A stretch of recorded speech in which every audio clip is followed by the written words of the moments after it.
Welcome to Behavioral Grooves, the podcast that explores human behavior through a behavioral science lens. I'm Kurt. And I'm Tim. We like to explore why we do what we do with researchers, authors, and practitioners in a conversational setting in order to bring those insights to you. We want to help as many people learn about ways that they can apply behavioral science insights to make their lives better. One way that we do this is by showcasing people who are actually doing this work. Sometimes they realize that they are applying behavioral science principles, and other times, maybe they don't.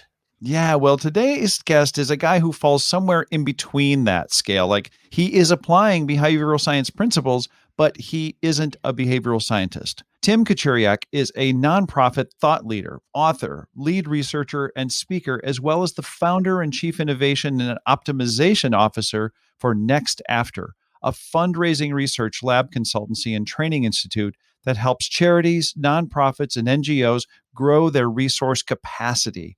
His work has led him to ask one very important question: why do people give? That is such a great question, Tim. Yeah, it is. And Tim Kachuriak uses some concepts from behavioral science to help answer that. Again, he states he is not a behavioral scientist, but he is definitely a guy who knows his stuff.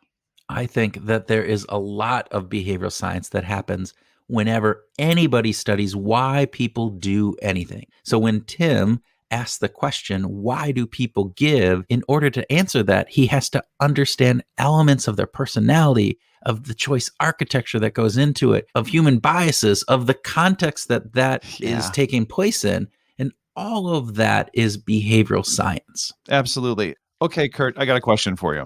Okay. So why is it that people give to our Patreon site? That, Tim, is the $60 question. Yes. Okay, so I think Tim, not you, Tim, but the other Tim said something that maybe shed some light on this. He states, and I quote, "There's a variety of different reasons why people give." And then he goes on and talks about the way that we give sometimes because we feel connected or belonging. And so for some people, it may be that they feel connected to us because they're listening to us all the time and there's a connection that they feel with us. Or he also goes on and he says, hey, some people give because they feel guilty. And maybe some people are giving because they feel guilty because they know how much work we put into this. And they're going, oh, yes. And they feel guilty that they're just enjoying this for free.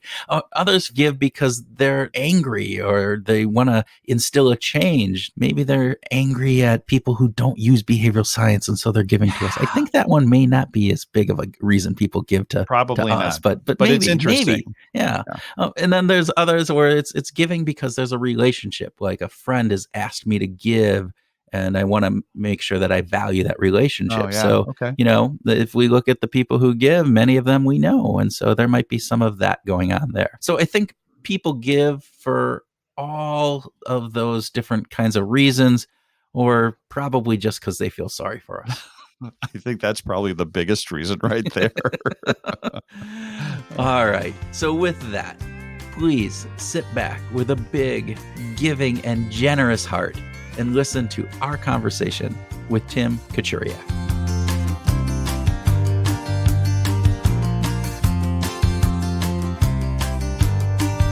Thanks, Tim and Kurt.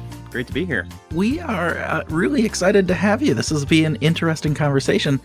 But as we always do, we need to start with our speed round. So, very first question, coffee or tea? Coffee. No, there was no hesitation there. This is really a speed round. Okay, let's go. All right. Life by the shore or life in the mountains? In the mountains. Yeah. Yeah. It's almost like you were given these questions in advance.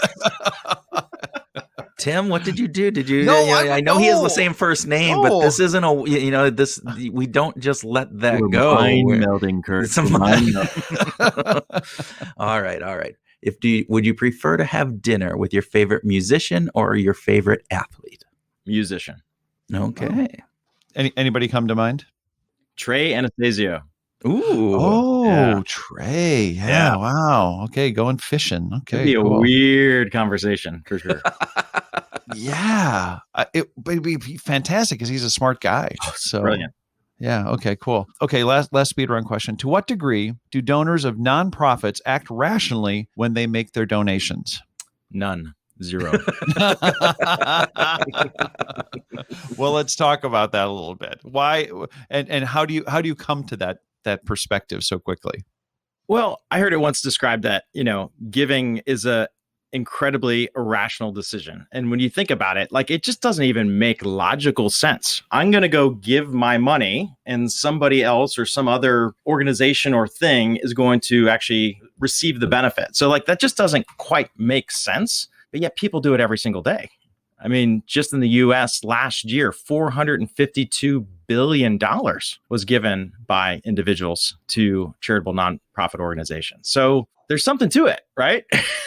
It's working to some degree, right? For sure. Well, and Cialdini has said that some of it might have to do with our ego. Do you think ego is a part of it? For sure. I mean, there's as we've been exploring this, and this is a question I've obsessed over for the last, I guess, decade or so, is like, why do people give? And the short answer is they don't all do it for the same reason. There's a variety of different reasons why people give. Some people give for a sense of belonging, to be part of something. Some people give out of guilt, right? Some people give out of a sense of like frustration or anger. They want to see a change made in the world. And through giving, they feel like they have some sort of power. Some people, give out of relationship, right? Connective tissue between either two individuals or an individual in a cause or an organization. So there's a whole bunch of different reasons why people give, which makes it such a fun topic to explore. So you've done almost 1,900 studies on fundraising techniques, and that's a huge database, and all of it's available online. So can you give us a little bit about what those 900 studies encompass? We don't have to go into every single one, please, No. but just kind of a broad picture. And then why are you sharing this with the world? What's going on here?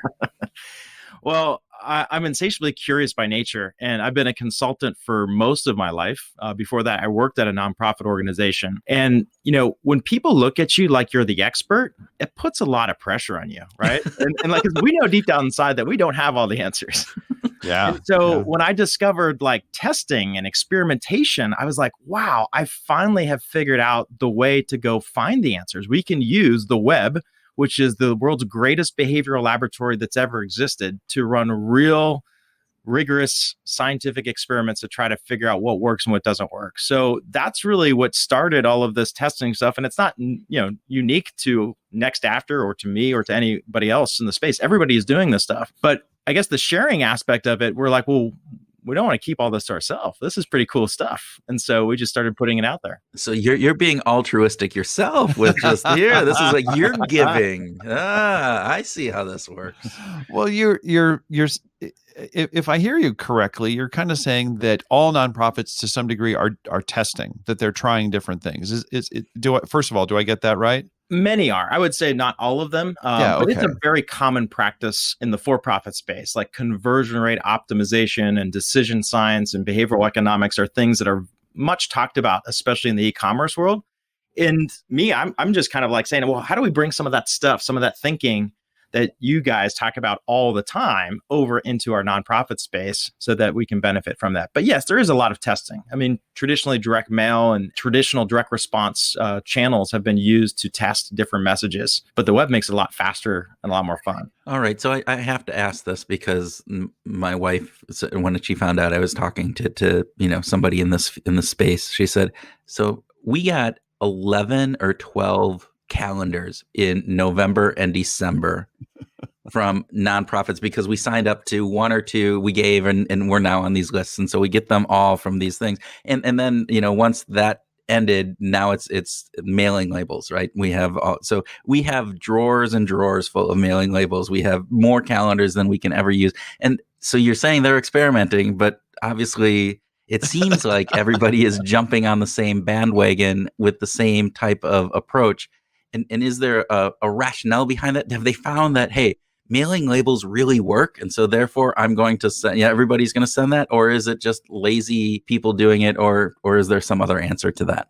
Yeah, I mean, it's kind of like the principle of reciprocity. I'm giving you a gift, and so you basically owe me, right? So if you're going to use that calendar, if you're going to use those mailing labels, you better pay it back there, Kurt. So I think that's what. But you're right. There is a lot of copycatting that happens in our nonprofit space, and that's part of what we're trying to blow up. right? We're trying to say, look, let's go and explore new areas of opportunity. And we're doing some work with a group out of the UK called the Institute for Sustainable Philanthropy. And they're really interesting folks. They have the world's first PhD in philanthropic psychology. And their central thesis is that if we do fundraising right, we can actually leave the donor with a better sense of well-being. We can actually help that person through the act of giving if we do it the right way. And if it's done the right way, it'll also lead to a longer, a more lifetime value, basically, of the relationship. So this implies that the experience that they have, that the donor has in the donation experience, is going to influence the remembering self, for lack of a better word, right? For what's going to happen afterwards. Their sense of well-being could actually be elevated as a result. I just want to make sure, am I actually getting this right? That through the way that I donate, through the tool that I have, online tool or whatever, phone call that I make, my well-being could actually increase, right? Yes. I mean, part of it is the donor experience. Part of it also is what messaging is used to motivate the person to give. I mean, we're tapping into different types of emotions and different types of motivation sets when we present an appeal. And it's so weird because, you know, fundraising and the nonprofit world is, on the surface, it seems very similar to, like, you know, online commerce where you're, you know, going through a transaction process. But what's interesting is nonprofits don't have a fixed price.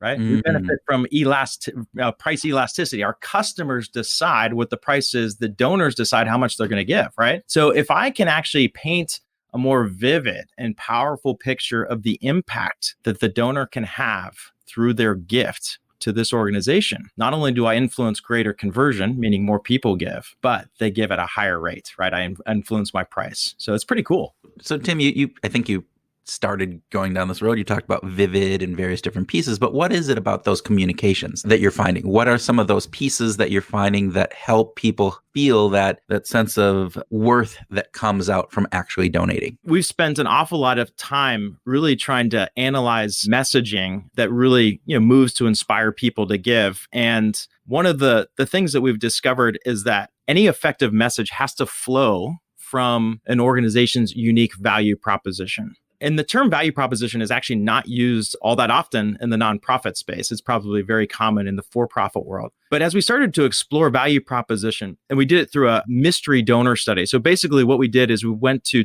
127 different organizations and we contacted them 4 different ways. So we went to the website and found the 1-800 number, called them on the phone, and we asked them the value proposition question, which is this: hey, I was thinking of giving a gift to your organization. Can you tell me why I should give to you rather than some other organization or not at all? And then we listened and we recorded the responses. We sent that same question through the Contact Us form on their website. We sent that same question in a direct message to them on Facebook. And then we looked at what their donation page had to say to answer that question. And what we found is a few things. Number one, first of all, nonprofits are not really great at customer service because a third of organizations never got back to us, which is oh my gosh. And you reached out to them. Yes. And we basically set it up. We put the ball on the golf tee, right? We said, look, I'm considering giving a gift. Can you just answer this one question for me? And they didn't get back to us. So that was a huge kind of like, okay, step one, right? Respond to people, right? Listen and respond, listen and respond, listen and respond. But the second thing we found is that organizations tend to speak with forked tongue, right? We would get different answers depending on which channel we were analyzing, right? So if we called them on the phone, we might get one response.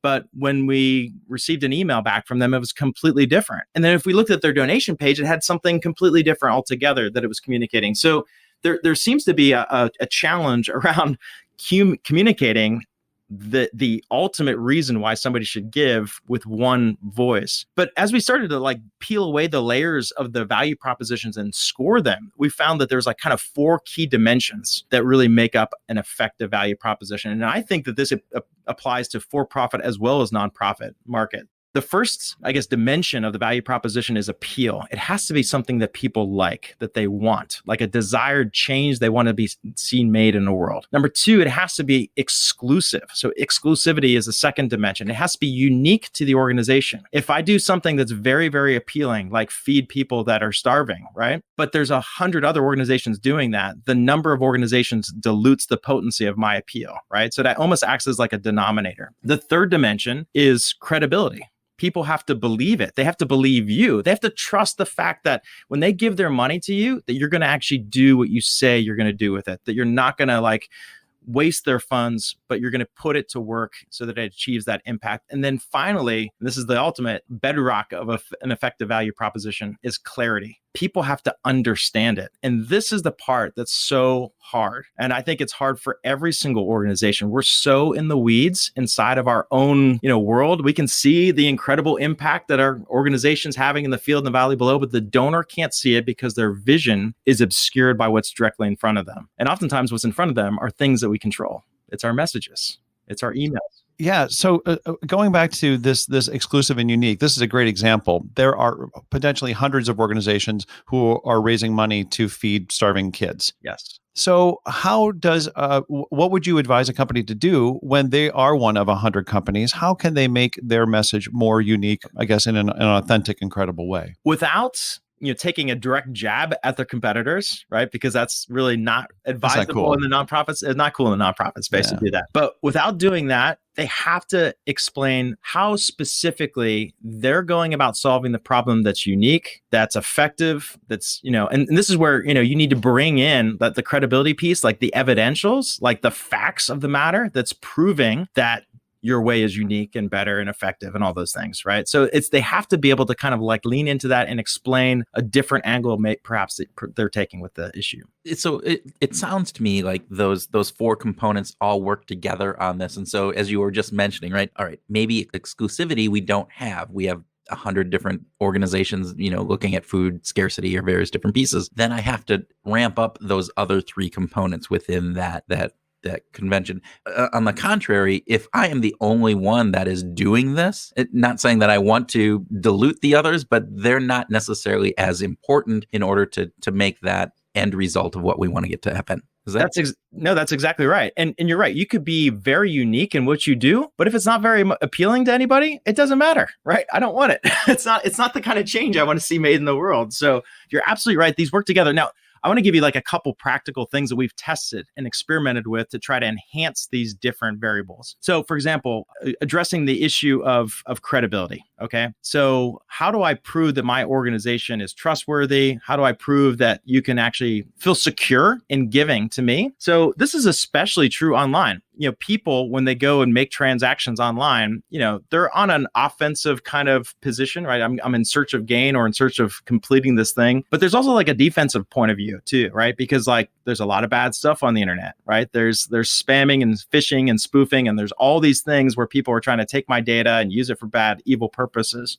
So one thing that we've done to kind of actually reduce the anxiety of, some of those negative feelings, it sounds really simplistic, but where you enter your credit card information, we created a treatment. So the control version, you just go fill out the form. On the treatment, we basically just shaded that area where you put in your credit card information, and we put a little padlock in the corner. That's all we did. Now, both pages, the control and the treatment were exactly the same in terms of the amounts and level of security. But by creating the perception that this was actually more secure, we saw a 16% increase in conversion rate and giving. Another example of bolstering credibility. So this was a test we did with the National Breast Cancer Foundation. We were doing a lead generation campaign where they're offering this free ebook, What Every Woman Needs to Know About Breast Health, right? So an appealing offer. We communicated it pretty clearly, so we had clarity there. It was exclusive to them, obviously, because that's what they do. But we said, how do we actually isolate the one variable of credibility? So instead of just showing a picture of the book in the treatment, we put the book in the hands of Dora. So we just changed out the image. Instead of just showing the book, we put the book in the hands of Dora. Dora is credible because not only is she a radiation therapist, but she's also a breast cancer survivor. And she's saying, this is invaluable information. This is the book you need. And that one change produced a 20% increase in the number of people that signed up to receive the offer. So it's things like that that's really cool to me, that you can actually influence these different variables either visually or through words. And it sounds to me you're applying behavioral science principles in this. Again, when you think about that book versus a book in the hands of somebody, there's lots of research that shows, hey, when you have a person in an image, in a communication, we tend to look at that as a more personal and interrelatable component within how it works, and it allows us to feel closer to the messaging itself. So what other aspects of, from a behavioral science perspective, are you applying, or what are you looking at applying? I have no idea. I'm not a behavioral scientist. See, because I love that you just explained that to me so wonderfully. But no, I mean, there's different elements that we play with. Like, so I'll give you another practical thing that we found to be incredibly effective. And it's really about bolstering clarity of an offer. Okay. So if you go to most nonprofit donation pages, so if you go to their website, you click the donate button in the upper right-hand corner and you get to the donation page, one of the things you'll probably not find is a lot of words on that page. And that's because conventional wisdom says, once somebody's clicked that donate button, they're like basically giving us their intention, right? They're saying that they are wanting to give a gift. So let's just get out of their way. Let's remove the friction in the process by not putting too many words on the page. Well, what we find is actually the words on the page are the greatest thing that actually helps the donor to want to continue with the transaction. If you look at a benchmark of the nonprofit online donation conversion rate, only less than 25% of the people that click the donate button actually complete the transaction. So what gives, right? If they've said that they want to donate, why aren't they completing it? Well, part of it is that once you begin to fill out a form, I mean, it's kind of a pain in the ass, right? I mean, like, you got to go and put all this information in. Sometimes if I'm giving to my college, I've got to select one of like 862 different ways I can direct my gift, which I can't make sense out of any of them. So I choose nothing, right? So there's all this like negative cost and friction associated with just completing a transaction. But what's missing is the value side, right? And so what we do is we actually put lots of words on the donation page. And we find that actually increases conversion rate, sometimes 150, 200, 300% increases in conversion rate. So you go from a 20% conversion rate to like a 30% conversion rate by putting words on the page. I mean, it's huge, huge impact. That's amazing and counterintuitive. And of course, the wonderful thing is that you test this stuff. This is the one thing that it really seems to separate what's happening in the nonprofit world from the corporate world, is that you're constantly testing. There are so many organizations, corporate organizations, for-profit companies that are like, oh, we can't test that. We can't, we're just give us the answer. Just don't tell us why. Let's just actually get right to what's going to work and just do that. What's and the do fun a lot in of that, it. Tim? What's the fun in that? Totally. But you brought up friction, and that reminds us of Roger Dooley. Mm-hmm. And that reminds me of a conversation that you had with him. And you talked about reducing friction. Is adding words actually increasing friction? Does it actually get us to feel more comfortable because we're slowing down the process? Absolutely. It is definitely adding friction. It's adding length friction to the process, because what's going to happen is they're going to have to get through all those words just to get to my transaction form at the end. But it's impossible to create a completely frictionless giving experience, right? If they did, the donor would just slip right off the page because there's nothing for them to do. Like, anytime you have some sort of conversion activity, some amount of friction has to be in place. What we have to do is we have to balance the friction or the cost side with the value side. And that's usually like when we teach about value proposition, we say, look, the donor or potential donor is constantly weighing the perceived value of giving a gift versus the perceived cost. If they perceive more value than cost, they give. If they perceive more cost than value, they don't give. But it's not just for the macro decision of to give or not to give. It's at every single individual decision junction along the way. If I send an email and the goal of the email is to get somebody to go and give a donation, the first micro decision they have to make is, do I want to open this email? Or do I delete it or ignore it completely? Those are their three options. If they make a decision to open, they have to make a decision to read, to keep reading, to click. And then there's a series of decisions they make as they get to the website. And the problem is that we never think about that, right? Part of the problem with digital marketing, and I think the reason why it's so bad and digital fundraising is so bad, is because the barriers to entry are so low. Anybody can just go and blast people or post things on social media. And so we do it without giving it much thought. So that's what we're trying to change, is getting people to take it seriously. So as part of that, have you done any research on frequency? Is there a optimal frequency? And obviously it's probably dependent, but I mean, one of the things that I see in my own life, right, is, all right, I might be interested, but then you send me something else, and then you send me something else, and then and I just go, just stop, because I'm already thinking, all right, if I give one time, you are just going to inundate me all of the time, and I'm too busy, I don't have the energy, I don't want to do that. So I'm wondering if you've looked at frequency of this. Yeah, Kurt, that's such a great question. And I don't have a great answer. I mean, you're right. I'm going to give the classic consultant answer, which is it depends. Because if you're sending good content, engaging content that's desired by the person on the other side of the screen, you can send more, right?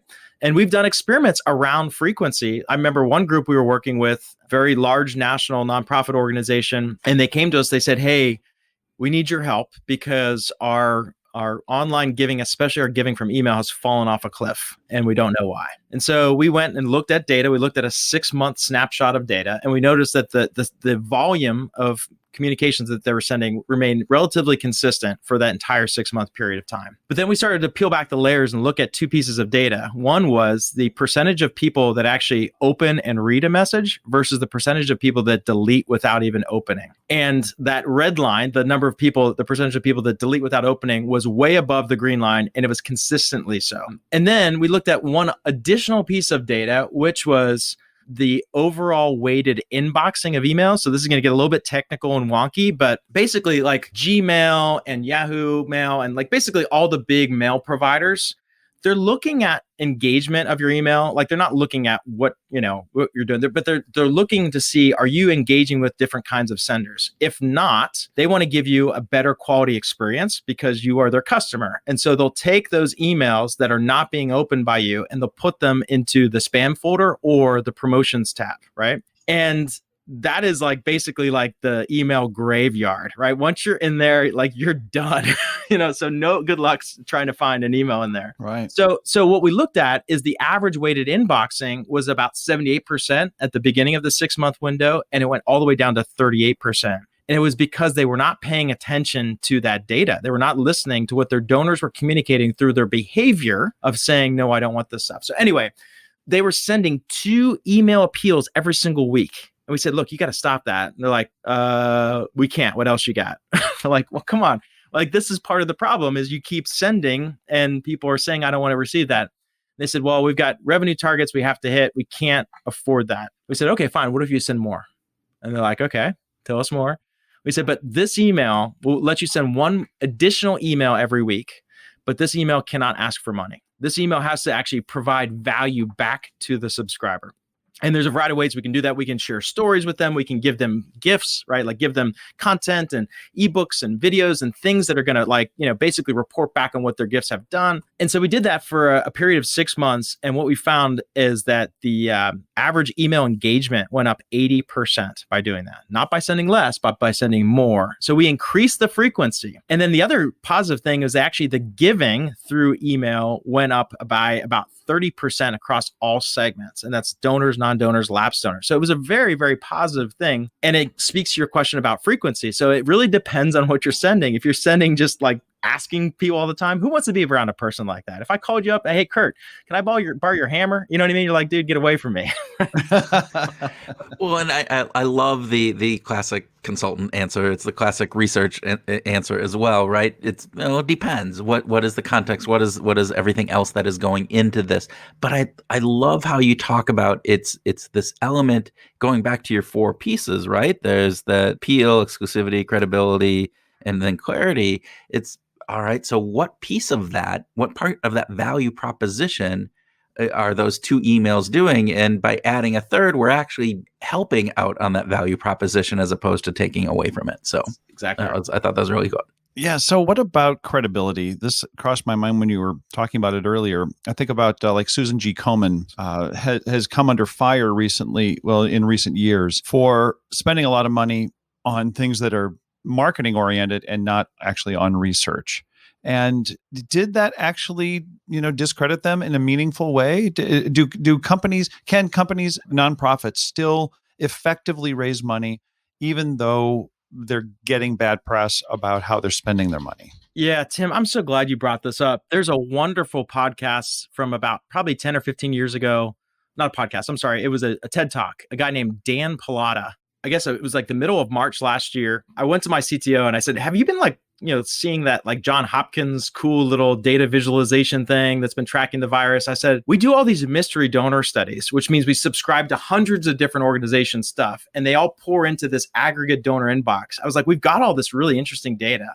And people were asking us questions saying like, are nonprofits still sending? What are they sending? Are they mentioning the pandemic? How much are they mentioning it, in their communications? And then also like, are donors still responding and giving? So we had all that data, and we created kind of like our own coronavirus tracking thing as related to fundraising. And what we found is that right around that middle of March, the percentage of email communication being sent from nonprofits went way up, right? And the percentage of those messages that were mentioning the coronavirus went from like less than 1% prior to March 1st.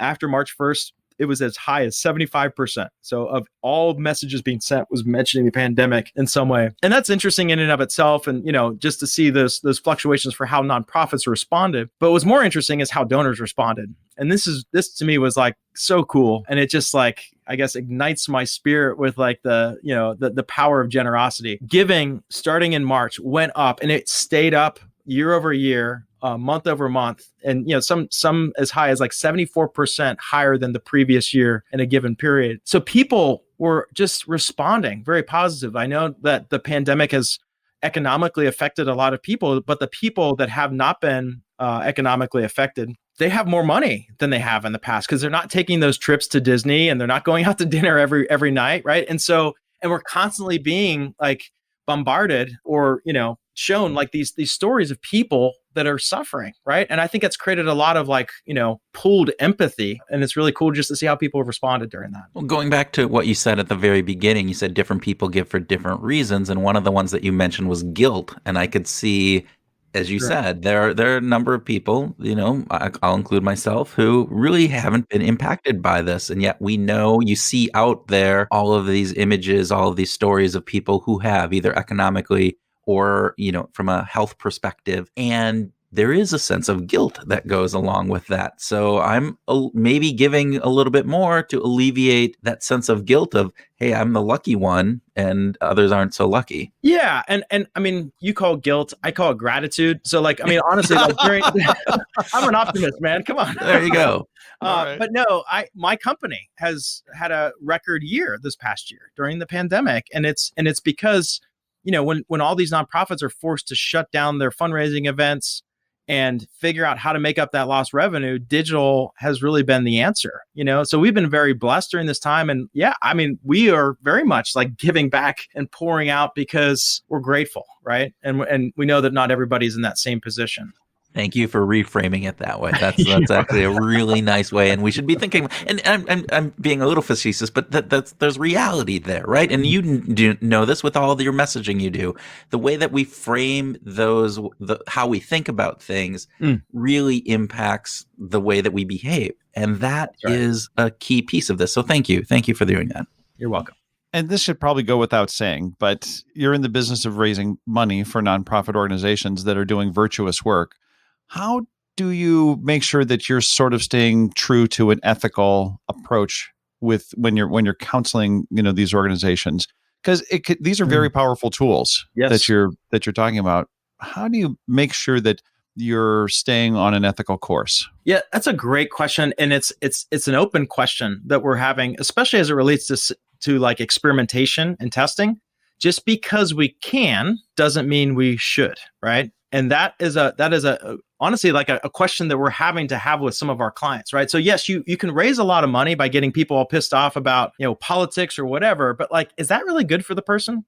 And if I can actually show them in data that it's actually not good for the life, the life term of the relationship, then, let's go do things that are going to build like a longer term relationship with our donor. So that is a great thing that, we're talking about, but also as it relates to just, our role as consultants. I mean, like, this is one of the challenges when you're in the consulting business is that, if you give a client if you give them not bad advice, but if you give them advice that they don't want to hear, right? They're like, well, I forget you. I don't need you anymore. Right. And so we've tried to work hard to make sure that we insulate our company from that, meaning like being very fiscally conservative and having cash reserves and, protecting our business side of our business, because one of our values is that we never want to compromise our convictions in order to meet our financial obligations, right? And so, I mean, that just comes from like, working at other places where that was not the case, where there was kind of like a sugar daddy and puppet master that basically controlled all the strings. And, we had to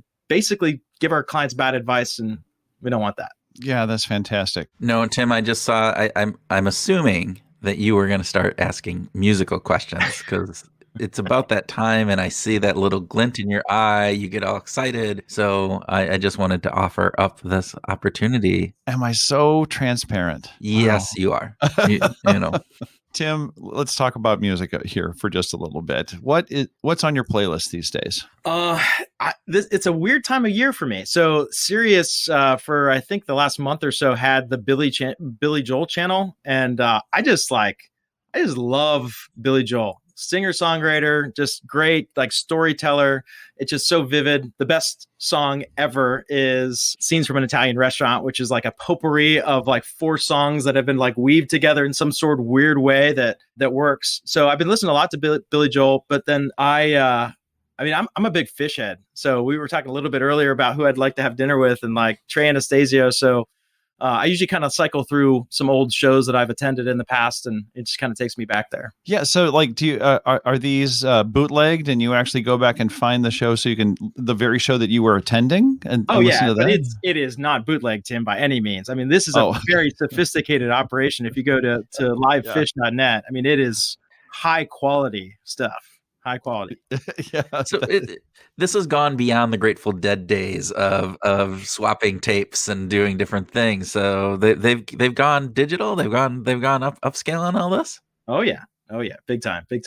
My favorite show was probably 10/30/2010, and it was at Boardwalk Hall in Atlantic City. It was part of like a 3-night run, and on Halloween they always like cover an entire album. And so on the 30th, they kept teasing all these Zeppelin songs. And it was such an awesome show. And like, I'm not a big gambler, but like we went and I put like $10 into a slot machine and won 300. So that was pretty fun. We had a nice dinner afterwards.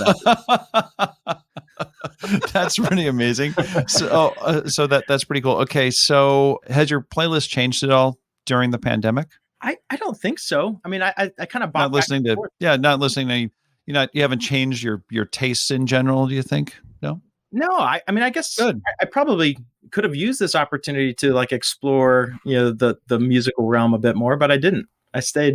I think it's kind of like comforting, right? Like music is like your comfort food. You go to the stuff that like, reminds you of when you used to go out and see live music, which is way more fun than listen to it in the car. No, that's true. And you bring up a really good point. There is that comfort level, right? That you have when this is familiar, it takes me back, and in these times that are uncertain, that sometimes is a really important aspect. Big time. So one of the questions that we like to find out about is your proclivity to listen to music while you're working. Is music something that you can have on in the background or very present while you're working? Can't do it. Nope. Like that, I'm looking at your face and you have a very, very sort of fierce, like no effing way. I can't do it. Yeah. I've never been able like to do homework in front of the TV. Now I'm very one-tracked. I need to stay focused or else I'm like, ooh, shiny thing, You and I are cut from the same cloth on that. It's more than just the fact that we both share our first name. That's pretty great. Yeah. It's interesting, Tim Houlihan. We've asked this question all the time with people we're working on providing some just anecdotal pieces for some research that a researcher is doing on this. And at the beginning, it seemed like there was a lot more of a mix between this. But the past, 3, 4, 5 people we've talked to have all been like, no. Are you picking like interviews that just match with your style, Tim? Totally. Is that what's going on? Pre-screening, absolutely. Just mind melding. So like, I think it's one of the questions that you have. Do you listen to work when sorry, we can't interview you? There you go.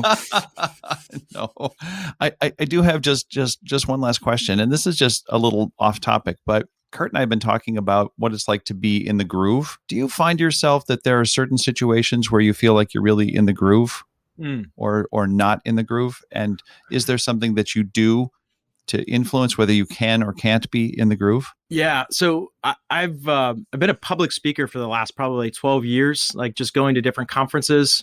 So I've missed that a lot this past year. But when I am on stage, it's like, you know how like athletes describe like the game slows down? It's like, it's so weird. Like I'm always so nervous before and I'm trying to prep and get everything. But like once I'm on stage, I am so in the groove and I can like see what I'm going to say, like, 10 minutes ahead. It's just like, it's so clear in my mind. And like, it's almost like I can transcend above the audience and even just see like how they're reacting and then adapt myself. So I love that. I miss that. I haven't been able to do that obviously this past year. And honestly, Zoom is a very poor substitute for that. Yeah, totally. Thanks. Just curious. Thank you for being a guest. This has been a fantastic discussion, and we are grateful for you joining us on Behavioral Grooves today. Well, thank you for having me. It's been way more fun for me, so I appreciate it.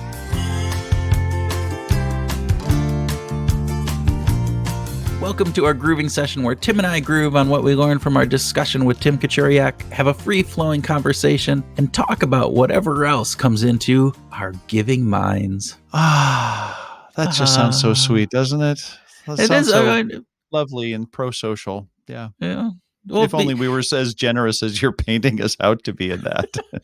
It's all right. We laugh about that, but think about this. And this is, I think, one of the things that I wanted to groove on is this idea that just giving my hard-earned dollars and money to something that actually doesn't really benefit me in any way. I'm not getting something like a physical thing in return for my donation to my Rotary Club or to the Salvation Army or whatever that is, that we are giving people, and that there's something about that is really true. This idea that giving is rational, as you asked in the speed round question, and Tim quickly said none, zero, right? This idea of how much of that is a rational act, I think is really telling. I think that there is this emotional component of this. Well, we've also got the fact that Linda Tunstrom in a previous episode reminded us that there are people who feel like they would be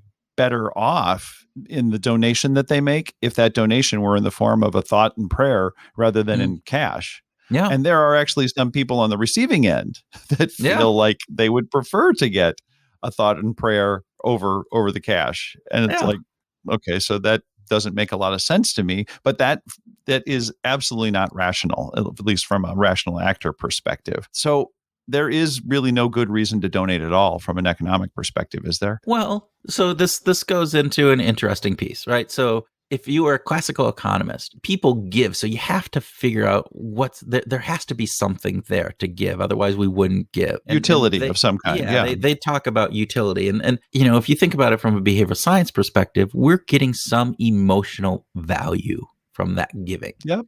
And Tim talked about this from the perspective, he said, there are a number of different reasons people give. We talked about it in the intro a little bit, and then he talked about it. But the sense of, if I give because I get a sense of belonging, that I'm part of something, that this is a movement, or just building those relationships. This idea of guilt, I feel guilty about something, and so it alleviates some of that guilt by giving. Anger or frustration, particularly with what's going on today. You can think of some of the people donating to causes because they're pissed off because they keep seeing, police brutality or other factors, political pieces that can be a huge piece for that. Or as we talked about too, this relationship piece, this element of, you're a friend of mine and I know you're in need, or this is a value for you. So I'm going to give because you asked me to. So. But it could be more than that too. I think one of your favorite pillars of study has been self-identity. I have to think that self-identity has got to be a key part of it, because of not just my relationship with my tribe, but how I feel and look and view myself. Right. We have this image of ourselves, this probably more perfect image of ourselves than what we really are typically. Well, for some, not for you and me, but for some people, yes. Yeah. I know. But this idea that we hold ourselves and put ourselves up on this pedestal. And as part of that, there are some societal norms and some personality characteristics that we typically ascribe to that self-identity that we hold up. And oftentimes those are about that we're a giving, kind person. And one of the things that giving to a nonprofit satisfies is that, hey, look, I not only hold this belief up that I am, but I can show you through my actions. I can show you through the money that I donate or through the time that I volunteer that I am actually a good person and meet that image that I painted of myself. And so it's this element of that, which again plays into some of, cognitive dissonance. If I believe that Yeah. I am this type of person, but I look and I say, but I'm not giving anywhere, and these people are asking me, and I'm not donating to these good causes, which I think are good causes, but I'm not going to spend my hard earned money on that, then there's a cognitive dissonance. And so you need to alleviate that dissonance somehow, either through rationalization, or the easiest part is probably, hey, I'll give some money. Yeah, that absolutely works. I also wanted to talk about how something that really caught me was the idea that the donor experience is the new user experience. That basically, acting as a donor, you are a user. You have to, most donations don't unilaterally come through the web, but so many of them are coming through the web. There's an interface, there's an experience there that some web designer, some UX person has decided that this is the kind of experience that you should have. And if they're not thinking with a behavioral science lens, if they're not thinking about how to reduce friction, how to be persuadable and to prime the users in a way that's meaningful, I think that they're really missing the boat.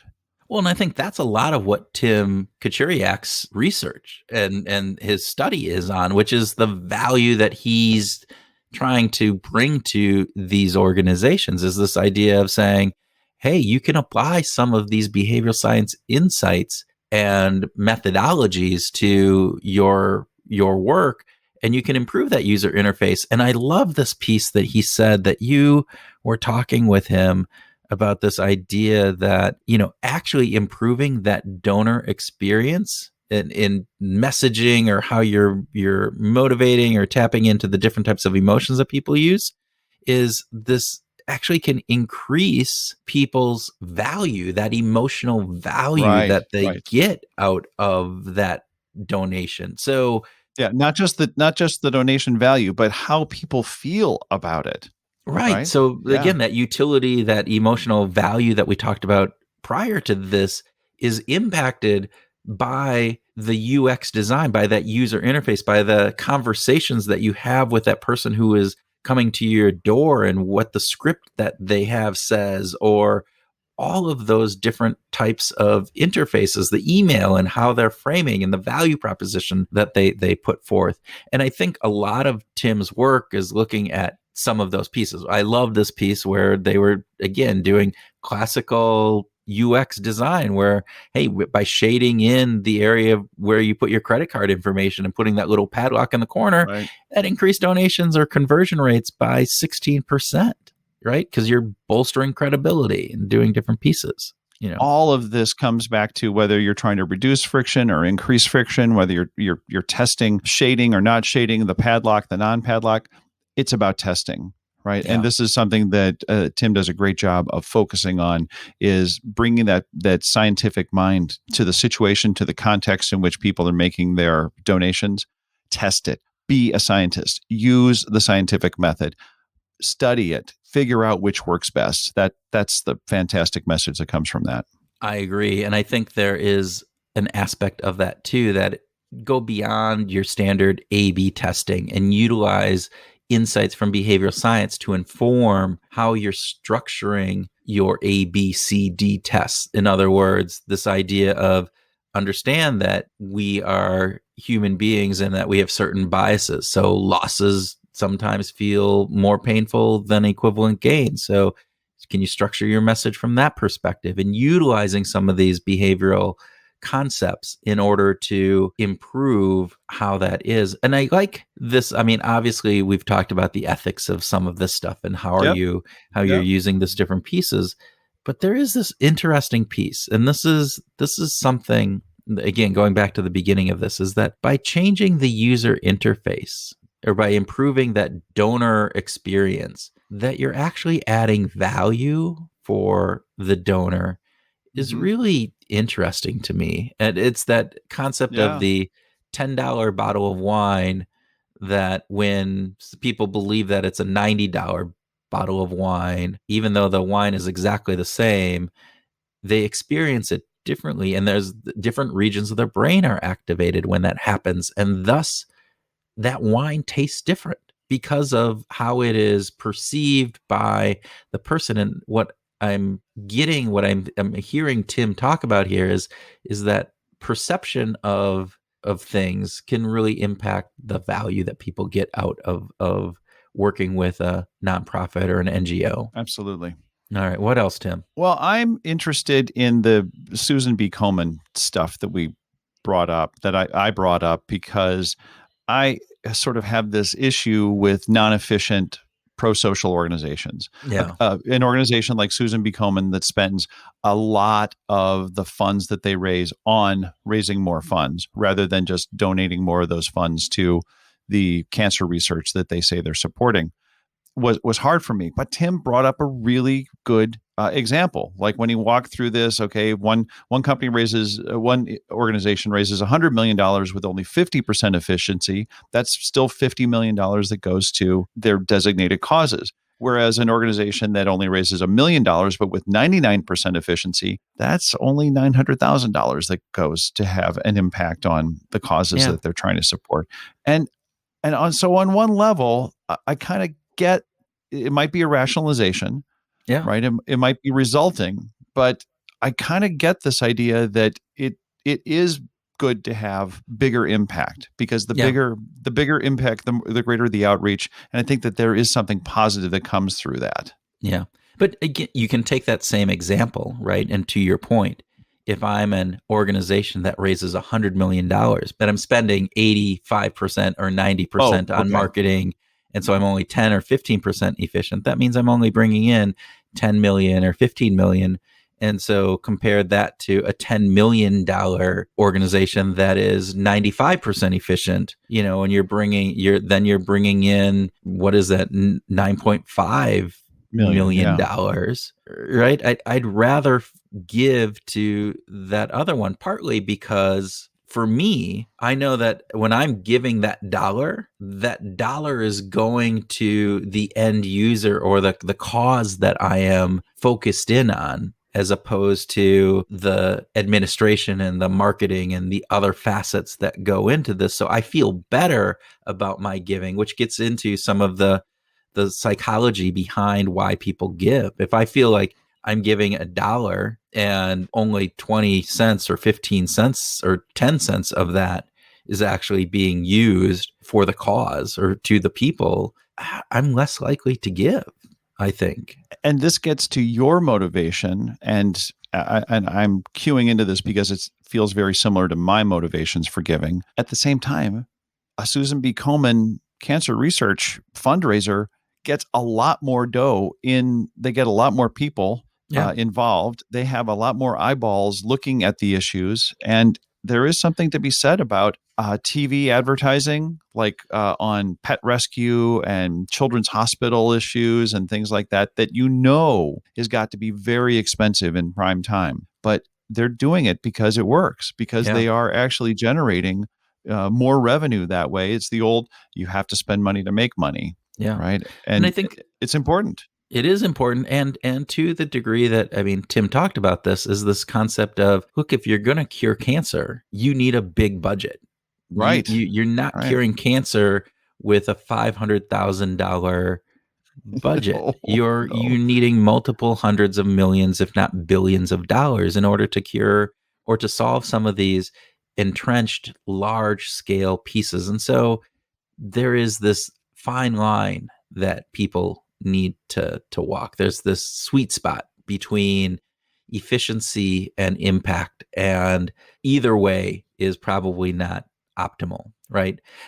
And I'm just going to give an example of Rotary, because I'm a Rotary member, and Rotary does it interesting. Rotary, again, is a little unique in that Rotary has this Rotary International Foundation, and so it's built upon the 2 million members of Rotary who, again, don't have to give, but are it's kind of encouraged to give. But the way that Rotary does this from an impact and efficiency perspective is, look, if I gave $1,000 this year, right, that money goes into a savings or an investment fund that doesn't get touched for 3 years. And then at the end of 3 years, that $1,000 that I put in comes back out, and every dollar that I put in is used on a project. It's used to that very thing. There's none of that money that gets spent on administration or anything else.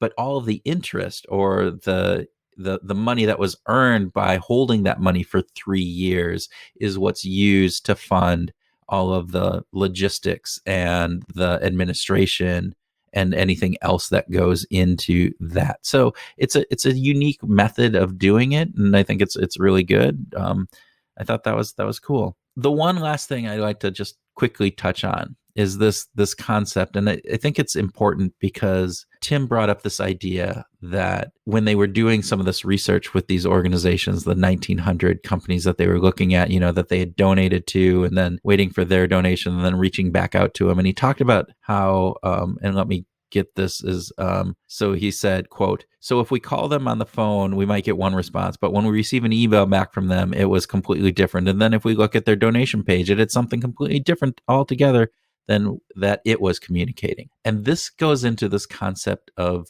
noise that the new book by Kahneman, Sibony, and Sunstein that's coming out is talking about this, and this idea that there's this noise, that things that should be the same. In other words, the response that I get back from a organization about why I should give shouldn't matter whether it's on the phone, whether it's via email, or whether it's via the website. It should be consistent. But that's not what happens. And in their book, Kahneman, Sibony, and Sunstein talk about this concept and how pervasive noise is and how that gets in the way, particularly when we think about insurance and other factors. But this, I thought, was a really great concept of that. It really is.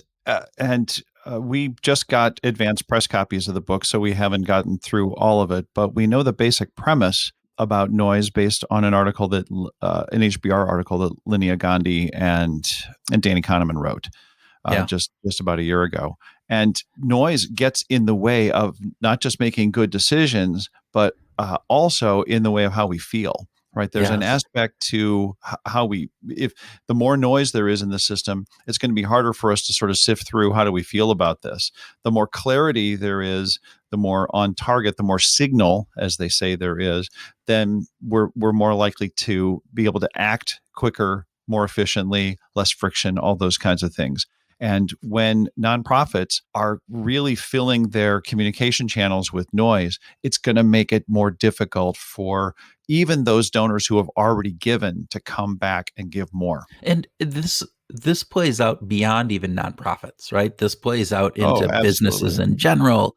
If I call customer service, am I getting the same response that if I go out on the website? Do those match? Do the commercials that I see on TV, align with the experience that I get when I'm dealing with the company itself or with the product? So there's all sorts of different factors of this, but I thought it was really fascinating. And just this concept of noise and that scattering of outcomes that don't have a pattern to them, that aren't biased necessarily. They can be biased. You can't have noise that is biased, but this idea that there's a bunch of different factors that are going into play and the impact that has. And I think going back to what you said is this concept that noise impacts how we feel about something. And so when we're thinking about the UX kind of as the donor experience and UX experience, nonprofits that get that right, that solve for that, are going to be much better off.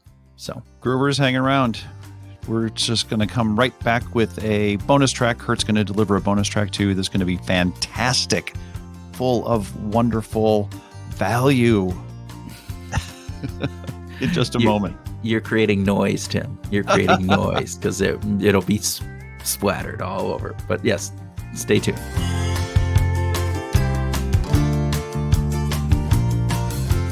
Welcome to the bonus track and groove idea for this episode.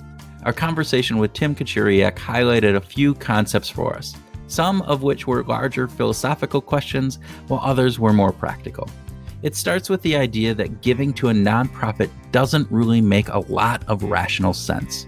You are giving your hard-earned money or valuable time to something that doesn't give you a direct monetary or tangible benefit. However, we know that people give and give a lot. So there is some value, or as the economists would call it, utility, in donating to these organizations. This is typically an emotional reward, one that makes us feel better about ourselves and about the world we live in, whether that is feeling that you are a good person or reducing some guilt or responding to the anger that you feel about some disjustice out there. There is value that the giving itself provides. Second, Tim outlined the ways that he and his organization are using behavioral science insights to help improve the giving process. They conducted some large studies to explore how nonprofits interact with their donors, and they found many of those practices lacking. This reminded us of the new work by Kahneman, Siboni, and Sunstein about noise and the variability that is often inherent in these types of things. Tim also talked about some specific behavioral science improvements that reduce or increase friction, change the framing of messages, or looked at the frequency of connections. Finally, there was good discussion on the difference between efficacy and impact. The idea that just because you're spending money on marketing and getting donations does not dilute the fact that you may be providing a lot of impact. This is a concept that is important, but one we feel that is a tight balancing act to pull off. Okay, on to our groove idea for the week. We want you to think about why you give or don't give. What are those aspects that get you to cross the line and part with your money for a cause? In other words, what would it take or what would it be required for you to say pledge support to this podcast? Is that even in the wheelhouse of things that you would even consider giving to? What are the types of things that you would give to? And why are you giving to them? Examine that with some thought and see if you are living up to your values and ideals. And if you aren't, make a difference and start donating to things that will help you with that. I know that for myself, for my wife and me, that we want to give more, and yet every year we don't really increase our giving too much. Even when we get solicited to give to a good initiative, we often don't. And I need to try to figure out why that is and what I can do about it. And with that, friends, we hope that you found this interesting and useful. We appreciate the time you spend with us and hope that you find value in listening to Behavioral Grooves. If there is, please leave us a review and share this episode with a friend. And with that, we encourage you this week to go out and find your groove.